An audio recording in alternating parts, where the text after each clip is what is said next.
अंत में लेखक कहता है कि कुछ देर चुप रही जीजी, फिर मटसी मेरे मुंह में डालते हुए बोली, देख, बिना त्याग के दान नहीं होता है। बिना त्याग के दान नहीं होता है का तात्पर्य बच्चों, अगर हमारे पास कोई वस्तु बहुत अधिक मात्रा में है और उसमें से हम अपने कुछ अंश निकाल करके अगर हम किसी ज़रूरतमंद व्यक्ति को दे देते हैं तो हमारे भारतीय संस्कृति में उसे दान की संज्ञा नहीं दी गई है।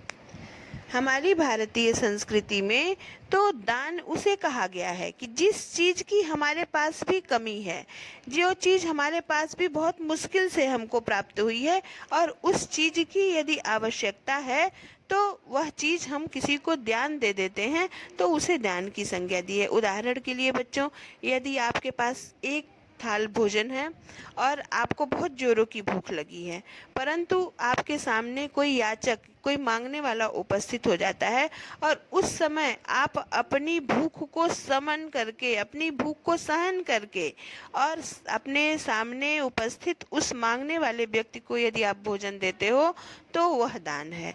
हमारी भारतीय संस्कृति में ये कहा गया है कि जिस चीज़ की तुम्हें भी आवश्यकता है उस चीज को, अपनी आवश्यकताओं को किनारे रख करके, गौड़ रख करके, नज़रअंदाज करके, कष्ट सह करके दूसरे की आवश्यकताओं की पूर्ति यदि हम करते हैं तो हम उसे दान की संज्ञा देते हैं।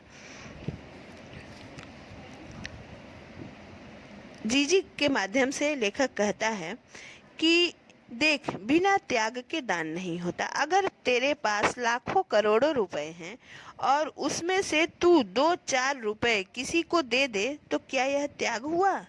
त्याग तो वह होता है कि जो चीज़ तेरे पास भी कम है, जिसकी तुझको भी ज़रूरत है, तो अपनी ज़रूरत पीछे रखकर दूसरे के कल्याण के लिए उसे दे। त्याग तो वह होता है, दान तो वह होता है और उसी का फल मिलता है। कहते हैं हमारी भारतीय संस्कृति में बच्चों, कहने के लिए तो ये अंधविश्वास है, परंतु इन अंधविश्वासों या इन धार्मिक विश्वासों के पीछे कितनी विराट अवधारणा छिपी हुई है कि हम अपने स्वयं कष्ट में रहते हुए दूसरों के कष्ट को दूर करने की हमें प्रेरणा मिलती है। अब लेखक चूंकि इन विचारों के विरोधी थे, इसलिए उन्हें जीजी की यह बात भी अच्छी नहीं लगती है। वो क्या कहते हैं, फल वल कुछ नहीं मिलता, सब ढकोसला है। ढकोसला है क्या मतलब? दिखावा है। मैंने कहा तो, पर कहीं मेरे तर्कों का किला पस्त होने लगा था। पस्त माने गिरने लगा था। मैं भी जिद पड़ा रहा था।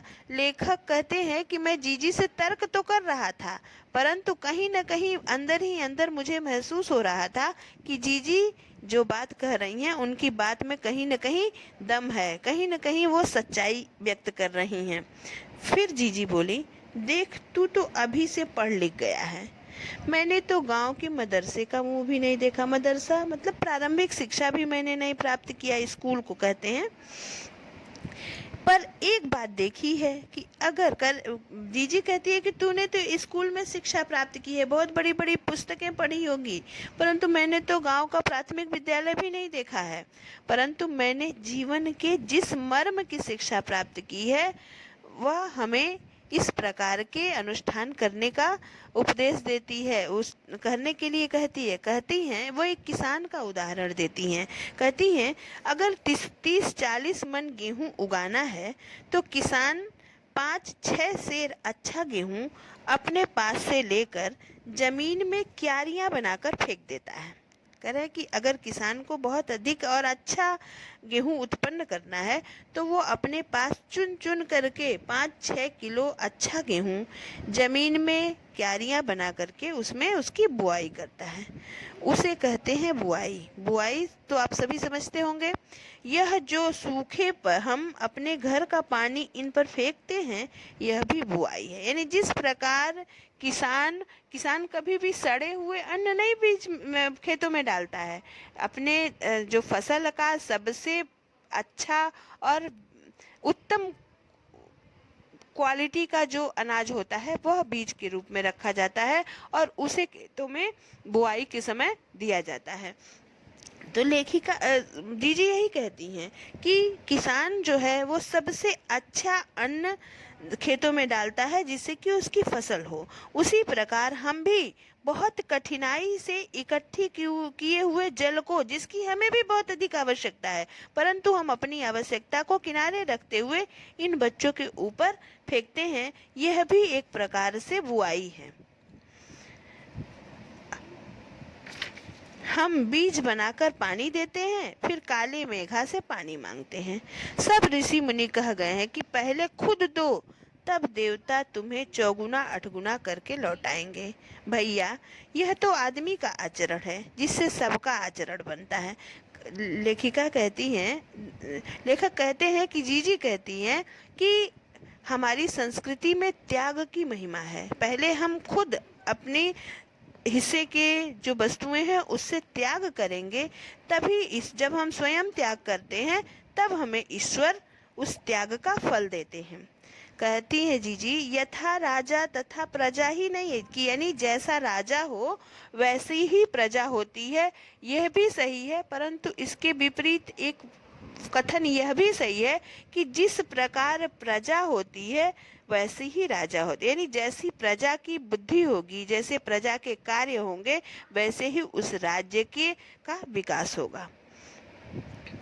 जीजी का एक लड़का राष्ट्रीय आंदोलन में पुलिस की लाठी खा चुका है। लेखक के कहने का तात्पर्य कि हमारे स्वतंत्रता के आंदोलन में जीजी का एक लड़का सहयोग कर चुका है और पुलिस की या अंग्रेजों के उत्पीड़न का शिकार हो चुका है। तब से जीजी गांधी महाराज की बातें अक्सर करती थी। तब से जीजी जो है महात्मा गांधी के द्वारा कही गई बातों का भिन्न भिन्न वाक्यों में जिक्र किया करती थी। बच्चों, लेखक धर्मवीर भारती ने अपने बचपन के इस संस्मरण को बाद में लिखा है और फिर कहते हैं जब लिखे हैं तो उसके बाद कंक्लूजन में यानी लास्ट में निबंध के अंत में कहते हैं,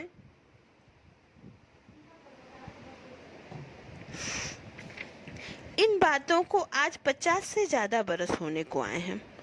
कहते हैं 50 वर्ष बचपन की यह घटना घटित हुए मुझे आज 50 वर्ष से अधिक हो गए, परंतु ज्यों की त्यों मन पर दर्ज है। बच्चों, हमारे मन पे कौन सी वो यादें जो है जैसे दर्ज हो जाती हैं एज इट इज, जो बातें हमारे हृदय को कहीं न कहीं बहुत अधिक प्रभावित कर गई हों।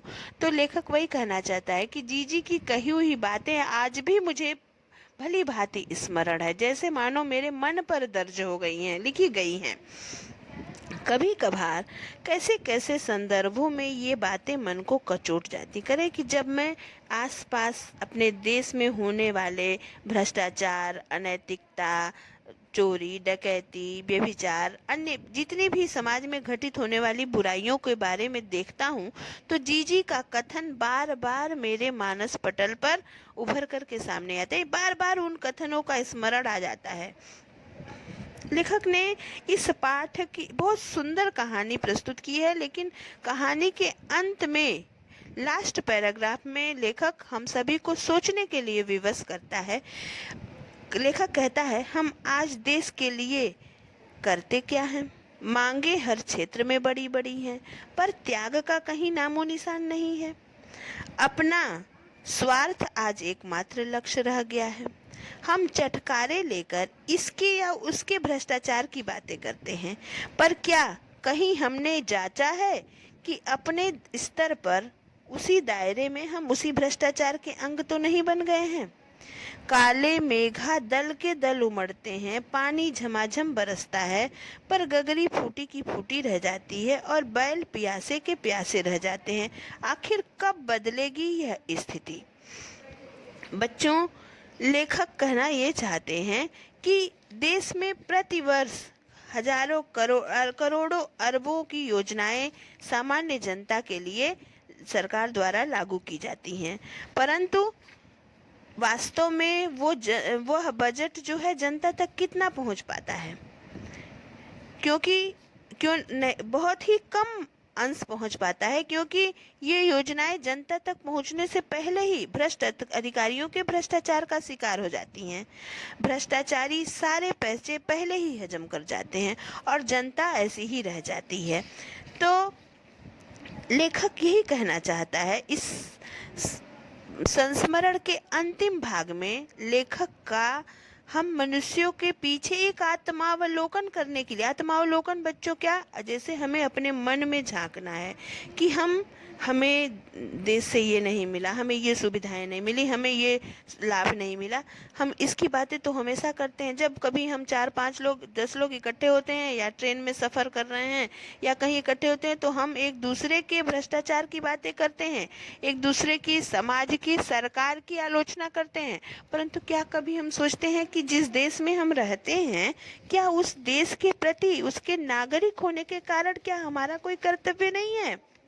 और बच्चों, लेखक यही कहना चाहता है कि यदि समाज का हर व्यक्ति अपना, केवल दूसरे की बात छोड़ दो, केवल स्वयं के कर्तव्य का निर्धारण कर ले कि हमें समाज के, देश के विरुद्ध कोई भी ऐसी गतिविधि में संलग्न नहीं होना है जिससे हमारे देश का नुकसान होगा, और हम किसी भी प्रकार से समाज में भ्रष्टाचार का अंग नहीं बनेंगे, हम किसी प्रकार की चोरी नहीं करेंगे, बेईमानी नहीं करेंगे, किसी दूसरे का हक नहीं छीनेंगे, कहीं घूस नहीं लेंगे। इस तरह के अगर एक भाव मन में आ जाते हैं, तो अगर हर व्यक्ति केवल अपने आप का सुधार कर ले, तो हम बहुत एक सुंदर समाज का निर्माण कर लेंगे।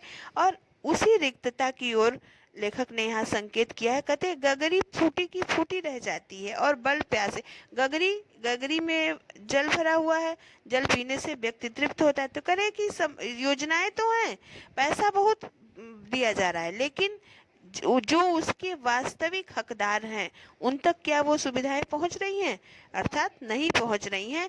इस प्रकार तो लेखक मानो हम सबसे प्रश्न करना चाहता है कि इस प्रकार की स्थिति कब बदलेगी और इस देश से भ्रष्टाचार की समस्याएं कब समाप्त होंगी। तो लेखक एक तरह से हम अपने देश के या हम भारतीयों से ही यह आग्रह करता है कि सभी व्यक्ति अपने अपने संस्कारों को सुधारें, अपने अपने कर्तव्य का निर्वहन करें, तो हम एक सुंदर समाज, एक सुंदर राष्ट्र का निर्माण कर लेंगे। तो इस प्रकार बच्चों, धर्मवीर भारती द्वारा लिखा गया यह संस्मरण काले मेघा यहाँ समाप्त होता है।